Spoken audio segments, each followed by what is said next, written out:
Hi guys, it's Martin here from Electronics. In today's video I'm going to show you how to repair a very popular Lucas a127 alternator. These alternators are fitted mainly in old Massey Fergusons, Ford vehicles, Ford tractors, Case tractors and old JCB machines. I'm making this video because this alternator is very easy to repair, and 9 out of 10 times it's a rectifier, which the rectifiers are very widely available for them, and it's a cheap and quick job to do. Now guys, this is the alternator we were talking about. As you can see here, you have two lugs here. You have one lug here, little one. And if you have a look at the back, you have a silvery regulator here. And you have a push on here with the 3 connections inside. The other significant thing about this alternator is it doesn't have any black plastic cover at the back. It's just one aluminium piece, which is the common bracket of this alternator. Now the first thing we have to do to dismantle this alternator is to remove the regulator. Regulator is held by 3 screws here, this one, and this one. We are going to use 5.5 socket to remove them. Now guys, we have our bolts removed. Just pull the regulator back. Now unplug the plug here and have a look at the regulator. Now, them brushes, as you can see, they are very long. If the brushes in your regulator be much shorter, let's say maybe that length, you really want to replace it.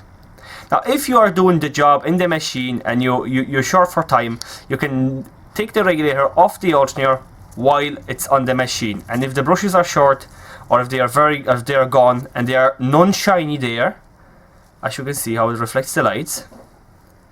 If this isn't shiny, it means the brushes are the problem, and you might replace the reg while it's still in the machine. Now guys, we have our regulator removed. We diagnosed that the brushes are okay, they're long enough. Now, next step to do to remove the rectifier is to take 2 remaining 5.5 bolts. Now, one of them is here. It was underneath the regulator, and other one is here. Just remove them. Now guys, we have our 2 5.5 bolts removed. Now the next thing to do is to remove 8 nuts here and 10 nuts there. Now underneath each of them nuts there's a little plastic insulator. When you take the nuts off, make sure you don't lose the insulators. Now, and after you do that, there's 3 main nuts. There's one here, one there, and one there. Them 3 nuts are holding this aluminium cover in place. So remove all the remaining nuts. Now guys, we've all our nuts removed. Next thing to do is get a hammer, and all what you have to do is just give the back cover a few taps, and it comes off very easily. Now that's your back cover. Inside, what we can see now is rectifier and the slip ring. Now pay attention, because on top of the rectifier there is 2 plastic insulators, one here and one here. Just take them off as soon as you take the cover off and put them somewhere safe. After we pulled off the cover, what you might want to do is you might have a look at the slip rings here. As you can have seen on my previous videos, I'm describing how to diagnose the slip rings. Now them 2, as we can see, the surface there is pretty even. There's no deep cut into the slip rings. Now, and a lot of times after taking off the rectifier, the regulator, if the brushes on the regulator are gone, a lot of times it means the slip rings are bad as well. So sometimes you might need to change slip rings as well. But general rule is, if the surface is even and the slip rings are shiny and there's no plastic seen through them, they are okay and they do not need to be replaced. But nonetheless, I'm going to show you guys how to replace them. Now guys, it's time to remove the rectifier. Now there's 3 connections, there's 3 wires soldered onto the rectifier. They are coming out of stator now. One of them is here, and there's a second one there, and there's a third one here. And all of them are soldered in here. You can see them coming out through. There's one connection here, one there, and one there. I just show it here from close up. As you can see, it's one here, one there, and one there. All what you have to do is just heat them up a bit with the soldering iron, enough for the solder to melt, and just pull them down from under. Now guys, I'm just going to show you how to unsolder the connection. Put the soldering iron onto the connection. Tiny bit of solder, so it'll transfer the heat easier. Now, just open it with the screwdriver and pull the wire down from under. And now the wire is basically loose. And do the same thing with two remaining connections. Now guys, next thing I'm going to show you how to remove the slip rings. Now the first thing to do is, as you can see here, we have the wires coming from the rotor. I held by two fused connections. One here, wire and the connection, and one here, the wire and the connection. Now it's very simple to take the wire off the connections. All what you have to do is just get a screwdriver and break open the two fused connections, and when you have this done, the wire will simply come off like that. And we do the same thing on the other side.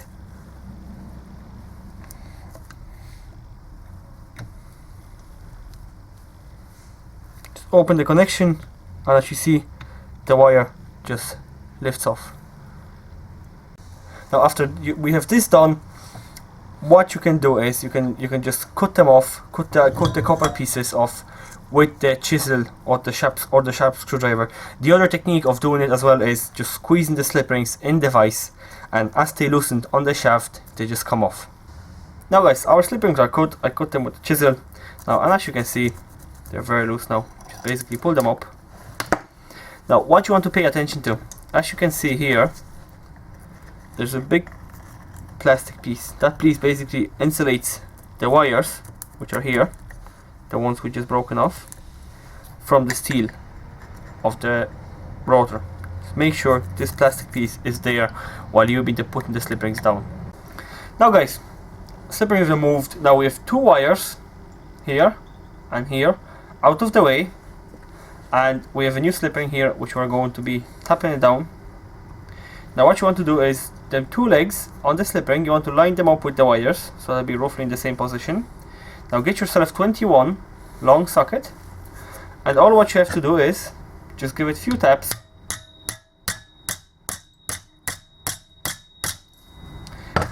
Keep tapping it until the slip ring will hit the bottom. Now guys, we have our slip rings down, and next thing to do is we just lay our wires down into them legs of the slip rings. You might want to give the wires little scrape sometimes with the knife or something like that. Now when the wires is down, give the leg little squeeze there, so it will hold the wire down for you, and do the same thing on the other side. Now it's time to solder them. Now we have our soldering iron nice and hot. Put it down, feed a bit of a solder onto it so it will heat up nicely.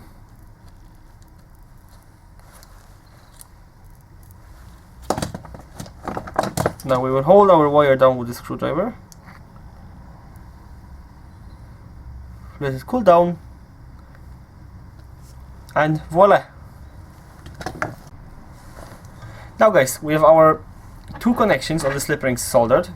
Now it's time to fit the new rectifier onto the alternator. Now we have rectifier here, and as you can see, it has three ports for the wires. One here, one there, and there's one there. And on our alternator, we have three wires, three phase wires. One here, and one there. So all what you have to do is just match three wires with three holes and slide it down. After you have it sliding down, what you can do is you can simply squeeze them close when the wires are in them, and then it's time to solder them. Now guys, we have our rectifier down, the ports are squeezed okay, it's time to solder them. Get your soldering iron onto it. Just always put a tiny drop of solder so it'll transfer heat better, and then just feed the solder. make sure the solder flows inside of the connection so it's all nice and tight. And do the same with the remaining two. Now guys, the connections are soldered. Now, you remember at the beginning I told you about them two connections, not to lose them.